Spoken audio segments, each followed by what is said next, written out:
Hi everyone, this is Mark, aka Bolly12345. Today I'm going to be showing you how to strip African cichlids. Basically there's a lot of debate whether you should strip your female cichlids or let them spit naturally in the tank. A lot of breeders use the stripping method because obviously they have to keep the fish producing more fry, so they strip them, feed them back up, put them straight back into the breeding tanks. But if you're just a general African cichlid keeper, I suggest the first time your female cichlid holds that you go through the process and let them spit in the tank. Unfortunately, yes, the fry will probably get eaten, but you know, if you've got a good rock setup, you know, a few might survive. But today I won't be showing you every single method. There's a lot open to you regarding what you can use as an instrument. The main one that I use is using my thumb. It's a lot safer, less damage on the fish. Yeah, but there's other methods, like you could use the top of the pen, you know, the pen lid. You can also use a toothpick, but you can snap the end off it so it's not obviously too sharp so it can't damage the fish. Cotton wool bud is another one. Yeah, there's lots. I'm sure, you know, if you Google it, you'll find a lot.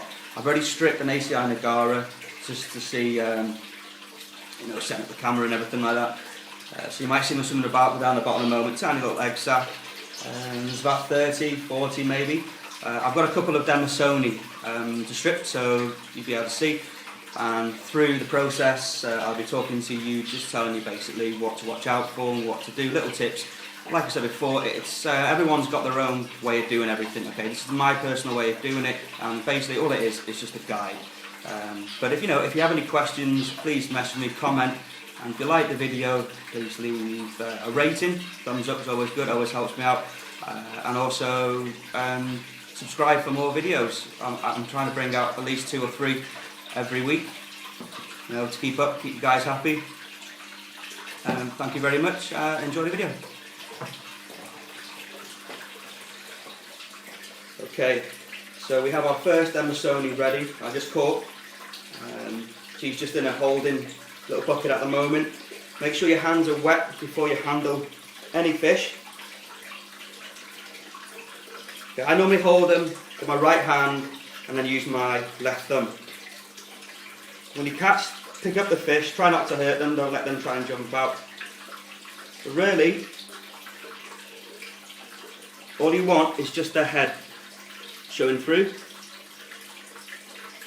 Okay, so as you've got them holding, you're going to take your thumb, just gently put it on the bottom lip, and then into the tank, and out they swim.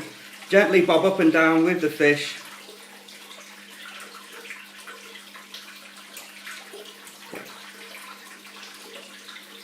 Just she'll swim around, try and catch her.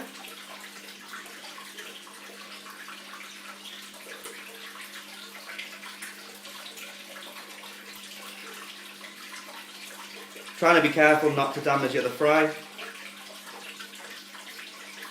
Okay.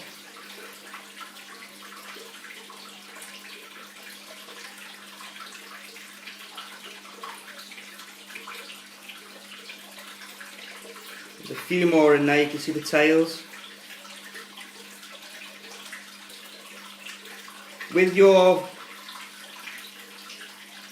forefinger, or index finger, whatever you want to call it, you can tickle just underneath the chin. Oh, there she goes again. Sorry about this. I'm sure everyone has this when they're stripping cichlids.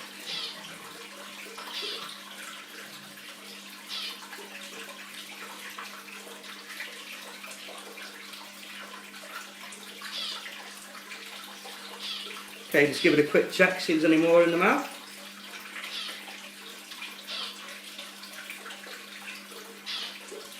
You can see one right at the back.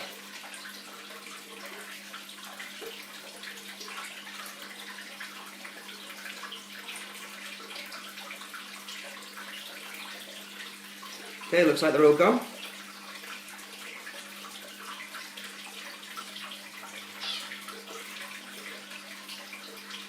You've got to try and be as quick as you can. Obviously it's very stressful on the fish if it's their first time that you're stripping them. Oh, there goes one more. I think that's all of them. Yep.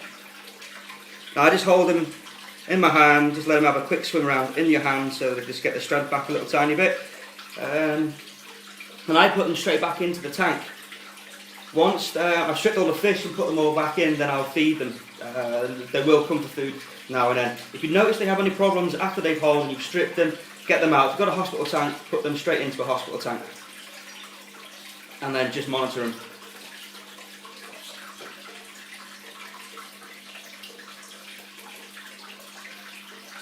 Note sometimes as well they'll still think that they're holding and they have some air in the mouth and they swim a bit, differently, sort of tail up in the air. But after a couple of minutes, they'll be swimming fine.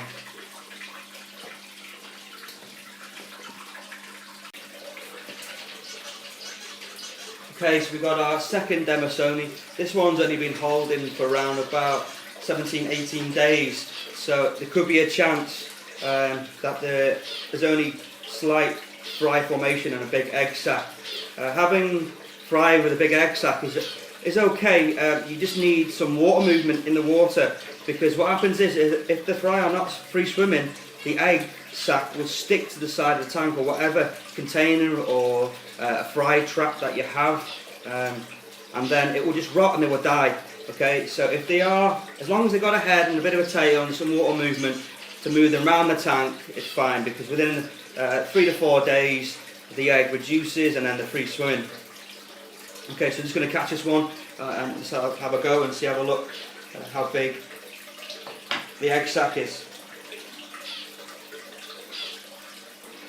Okay, so straight into the tank.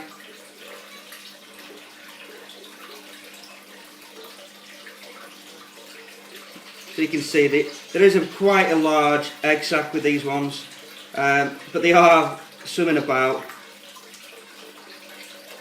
Like I said before, you're probably looking 3 to 4 days, so they are free swimming. Make sure when you are stripping a cichlid into a fry tank, the fry aren't big enough to actually eat the other fry that you're putting in.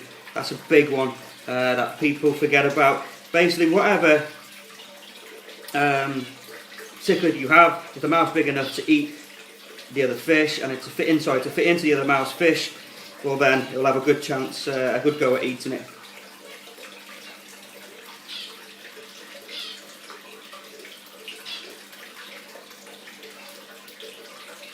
A couple more left in there.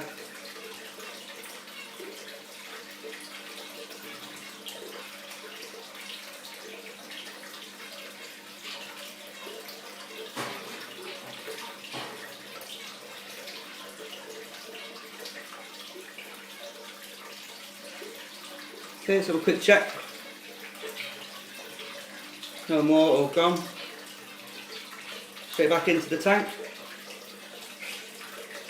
Okay, so that's it. So that's 2 Demasoni that I've shown you how to strip. But that applies with any Mabuna, any haps, peacocks. You can use those methods as well. You're looking probably between 18 to 21 days as a rule of thumb before you strip a cichlid. Like I said before, if it's their first time that they're holding, let them spit naturally in the tank, okay? These ones are already spat in the tank.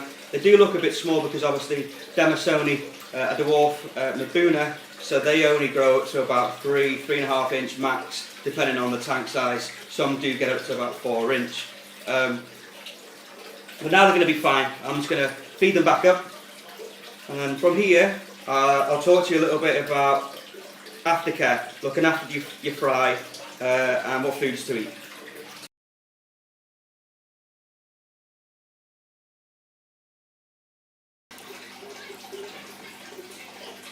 Hi guys, as you can see I moved the fry tank now.